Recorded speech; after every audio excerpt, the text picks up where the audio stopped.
Hello বন্ধুরা, আশা করি সকলে ভালো আছেন। দেখুন, গরম তেলে, ফুটন্ত গরম তেলে আমি 2 টেবিল চামচ মতো ময়দা দিয়ে দিলাম। দেখুন আমি কি অদ্ভুত ধরনের নতুন স্বাদের একটা রেসিপি আপনাদেরকে বানিয়ে দেখাবো। আপনারা শেষ পর্যন্ত ভিডিওটা দেখুন, আপনাদের আশা করি খুবই ভালো লাগবে। একেবারে নতুন ধরনের রেসিপি একটা। 500 গ্রাম মতো চিকেন নিয়ে নিয়েছি। চিকেনটা আগে থেকে ধুয়ে পরিষ্কার করে নিয়েছিলাম। এর মধ্যে দিয়ে দিলাম হাফ টেবিল চামচ মতো লবণ, 1/4 টেবিল চামচ মতো হলুদের গুঁড়ো আর 1 টেবিল চামচ মতো লঙ্কার গুঁড়ো, 1 টেবিল চামচ আদা রসুনের পেস্টও দিয়ে দিলাম। এবারে এর ভেতরে আমি দিয়ে দিচ্ছি 1 টেবিল চামচ মতো সর্ষের তেল, আর দিয়ে দিচ্ছি প্রথমে 1 টেবিল চামচ মতো গোলমরিচের গুঁড়ো দিলাম, আরও একটু দিয়েছি 1.5 টেবিল চামচ মতো গোলমরিচের গুঁড়ো দিলাম। গোলমরিচের গুঁড়োটা দিলে পরে সুন্দর একটা টেস্ট আসে। এবার সব কিছু খুব ভালো করে মাখিয়ে নিচ্ছি। হাত দিয়ে মাখাবেন, হাত দিয়ে মাখালে খুব সুন্দর করে মাখানো হবে। খুব ভালো করে চিকেনের সাথে মশলাগুলো ভালো করে মাখিয়ে নিচ্ছি। দেখুন আমি একটা কাঁটা চামচ নিয়ে নিয়েছি। কাঁটা চামচটা দিয়ে দেখুন আমি একটু ফুটো ফুটো করে দিচ্ছি মাংসের গায়ে। তাহলে মাংসের মধ্যে গ্রেভির স্বাদটা কিন্তু মশলার স্বাদটা কিন্তু খুব ভালো মতন ঢুকে যাবে। এইভাবে করবেন, তাহলে কিন্তু খুব টেস্টি হবে রেসিপিটা। খুবই সাধারণভাবেই রান্নাটা হয়েছে। বিগিনার্সরাও একবার দেখলে পরে বানিয়ে ফেলতে পারবেন। আমি আবারও হাত দিয়ে ভালো করে মাখিয়ে নিলাম। আগেই বলেছি বন্ধুরা, যত ভালো করে মাখাবেন ততই কিন্তু রেসিপির স্বাদটা সুন্দর হবে। এবার এটিকে ঢাকা দিয়ে আমি সরিয়ে রাখছি। আমি 3খানা ছোটো সাইজের টমেটো নিয়ে নিয়েছি। টমেটোটাকে আগে থেকে ধুয়ে পরিষ্কার করে নিয়েছিলাম। এবার টমেটোটাকে আমি কুচি কুচি করে কেটে নিয়েছি। 3টে টমেটোকে আমি কুচি কুচি করে কেটে নেব। সমস্ত টমেটোটা আমার কাটা হয়ে গেছে, সরিয়ে রাখছি। আমি 500 গ্রাম মাংস নিয়েছি, 3টে টমেটোই যথেষ্ট। কতগুলো রসুনের কোয়া নিয়েছি, রসুনের কোয়াগুলোকে আমি একটু থেতো করে নিচ্ছি।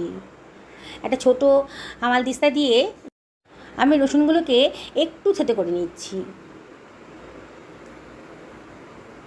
দেখুন বন্ধুরা, বানানোটা কিন্তু একেবারেই সোজা। এবার আমি এই ছুরি দিয়ে রসুনের পিসগুলোকে একটু একটু ছোটো ছোটো করে টুকরো টুকরো করে দিচ্ছি। এবার রসুনগুলোকে আমি অন্য একটা পাত্রের ভেতর সরিয়ে রাখলাম। আমার মিনিট 10 হয়ে গেছে মাংসটা ম্যারিনেট করা। এবার ঢাকাটা তুলে আবার একটু হাত দিয়ে ভালো করে মাখিয়ে নিচ্ছি। একেবারে সোজা রেসিপি, বানাতে কিন্তু একেবারে কম সময়ের মধ্যেই এটা হয়ে যাবে। গেস্ট এলে আপনারা সঙ্গে সঙ্গে কিন্তু এই রেসিপিটা বানিয়ে খাওয়াতে পারবেন। একটু কসুরি মেথি দিয়ে দিলাম, সবার শেষে কসুরি মেথিটা দিলাম, তাহলে কসুরি মেথি গন্ধটা কিন্তু খুব সুন্দরভাবে আসবে। আবারও সব কিছু ভালো করে মাখিয়ে নিচ্ছি। এবার একটা প্যানের ভেতর আমি তেল দিয়ে দিচ্ছি। আজকে সাদা তেলেই রান্নাটা করব। আপনাদের পছন্দের মতো আপনারা কুকিং অয়েল ব্যবহার করবেন। তেলটা বেশ গরম হয়ে গেছে যখন, তখন দিয়ে দিলাম 2 টেবিল চামচ মতো ময়দা। দেখুন এখানে কিন্তু রহস্য।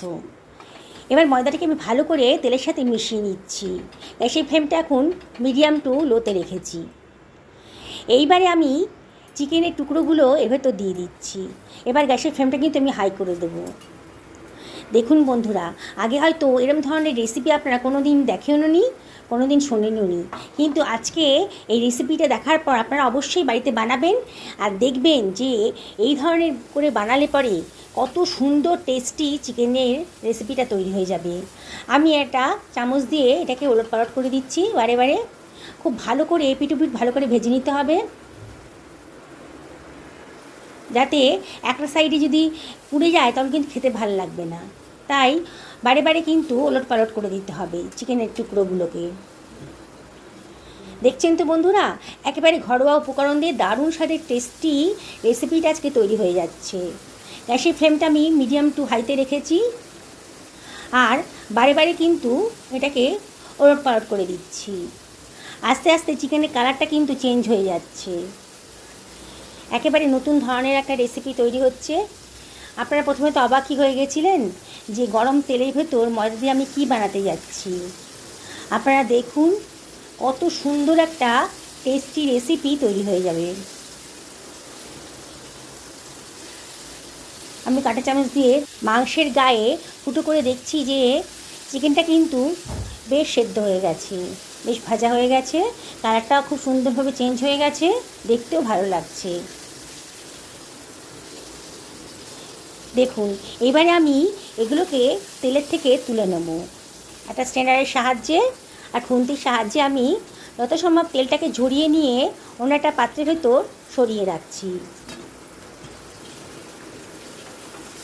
আমি তো একসঙ্গে পুরো চিকেনটা ভাজতে পারিনি, ব্যাচে ব্যাচে ভাজবো, তাই যে তেলটা আছে ওই তেলের ভেতর আমি আবারও 1 টেবিল চামচ মতো ময়দা দিয়ে দেব। এখানে বেশি চিকেন নেই, তাহলে 1 টেবিল চামচ ময়দাই যথেষ্ট। এবারে বাকি চিকেনের পিসগুলো আমি এভাবে ভেজে নিচ্ছি। বন্ধুরা, এই রেসিপিটা যদি আপনাদের ভালো লাগে তাহলে অবশ্যই একটা লাইক করবেন আর কমেন্ট করবেন, বন্ধু বান্ধব আত্মীয়স্বজনের সঙ্গে শেয়ার করবেন। পুরনো বন্ধুদেরকে অনেক ধন্যবাদ, তাদের সাপোর্টের জন্য আজকে এত দূর আসতে পেরেছি। তাও আমি আপনাদেরকে রিকোয়েস্ট করব, যদি রেসিপিটা ভালো লাগে তাহলে লাইক করবেন আর কমেন্ট করবেন। আর নতুন বন্ধুদেরকে রিকোয়েস্ট করব আমার চ্যানেলটা সাবস্ক্রাইব করার জন্যে। পাশে থাকা বেল আইকনটা অবশ্যই ক্লিক করে দেবেন, তাহলে আমার রান্নার নোটিফিকেশান আপনারা চটজলদি পেয়ে যাবেন। আমি চেষ্টা করি ঘরে থাকা উপকরণ দিয়ে টেস্টি রান্না করার, মানে ঘরে থাকা মানে রোজকার আমরা যে ব্যবহার করি যে উপকরণগুলো সেগুলো দিয়েই টেস্টি রান্না করার, অল্প সময়ের মধ্যে সুস্বাদু রান্না করাই আমার উদ্দেশ্য। তাই আপনাদের যদি রেসিপিগুলো ভাল লাগে অবশ্যই কমেন্ট করে জানাবেন। দেখুন কথা বলতে বলতে কিন্তু পরের ব্যাচে চিকেন পিসগুলো আমার সুন্দর করে ফ্রাই হয়ে গেছে। আমি আবারও স্ট্রেনারের সাহায্যে তেলটাকে ঝরিয়ে তুলে রাখলাম। বেশ অনেকটা পরিমাণ তেল আছে, এতটা তেল আমি ইউজ করব না, সেই তেলটাকে আমি সরিয়ে রাখছি খানিকটা। এখানে বাকি তেলটা সরিয়ে রাখলাম, আর বাকি যে তেলটা আছে তার ভেতর দিয়ে দিলাম থেতো করা রসুনের কোয়াগুলো দিয়ে একটু ফ্রাই করে নিচ্ছি। আপনারা এই যে চিকেন পকোড়াগুলো বানালাম সেগুলোও কিন্তু স্ন্যাক্স হিসাবে খেতে পারেন, খুব ভালো খেতে হয়েছে, মচমচে। আমি টমেটোটাও দিয়ে দিয়েছি, টমেটোটা দিয়ে একটু নাড়াচাড়া করে নিচ্ছি। আর দিয়ে দিলাম প্রয়োজন মতো লবণ, 1 টেবিল চামচ মতো লবণই দিলাম। আর দিয়ে দিচ্ছি 2 টেবিল চামচ মতন হোয়াইট ভিনিগার, আর দিচ্ছি 2 টেবিল চামচ মতন সোয়া সস দিয়ে সব কিছু আবারও ভালো করে মিশিয়ে নিচ্ছি। অনবরত কিন্তু নাড়তে হবে। এবারে এর মধ্যে আমি 1 টেবিল চামচ মতো লঙ্কার গুঁড়ো দিয়ে দিলাম। লঙ্কাটা অবশ্যই নিজেদের পছন্দের মতো দেবেন, তবে এই রেসিপিটা একটু ঝাল ঝাল হলে ভালো লাগবে, ঝাল মিষ্টি টক টক খেতে খুব ভালো লাগবে। লঙ্কাটা দিলাম, এবার ঢাকা দিয়ে রাখছি মিনিট 2 মিডিয়াম টু লো ফ্লেমে।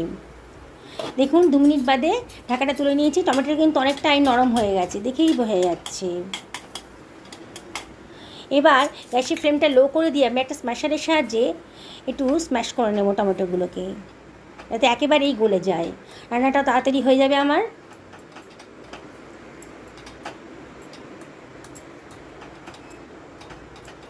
দেখুন বন্ধুরা, আমি সুন্দর করে এটাকে স্ম্যাশ করে নিয়েছি, হয়ে গেছে। এবারে আমি ভেজে রাখা চিকেনের টুকরোগুলো এর ভেতর দিয়ে দিচ্ছি, দিয়ে হাই ফ্লেমে রেখেছি আর অনবরত কিন্তু নেড়ে নিচ্ছি, যাতে চিকেনের টুকরোগুলো যে সসটা বানালাম তার মধ্যে কোট হয়ে যায়।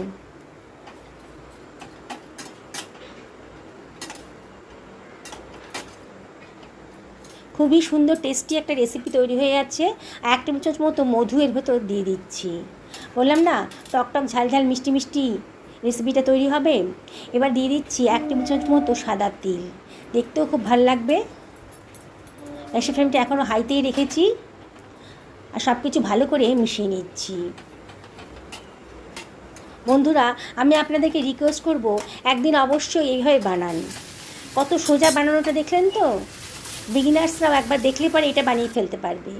দেখুন কালারটা দেখুন, দেখেই কিন্তু খেতে ইচ্ছে করছে। গ্যাসের ফ্লেমটা অফ করে দিয়েছি। এবার আমি একটা সার্ভিং প্লেটে এটাকে সার্ভ করে দিলাম। কি দারুণ দেখতে লাগছে, আর খেতে সত্যি বলছি অসাধারণ হয়েছে। আপনারা স্টার্টার হিসাবেও এটা ব্যবহার করতে পারেন, চায়ের কফির সাথেও সন্ধ্যাবেলা স্ন্যাক্স হিসাবে ওটা খেতে পারেন। দেখুন বন্ধুরা, কত ভেতরটা নরম হয়েছে, বাইরেটা কিন্তু ক্রিস্পি আছে। দেখুন কি বানাতে ইচ্ছে করছে তো, তাহলে এবার চিকেন আনলে পরে অবশ্যই এটা বানান। সকলে ভালো থাকুন, এই কামনা করি ভিডিওটা শেষ করলাম।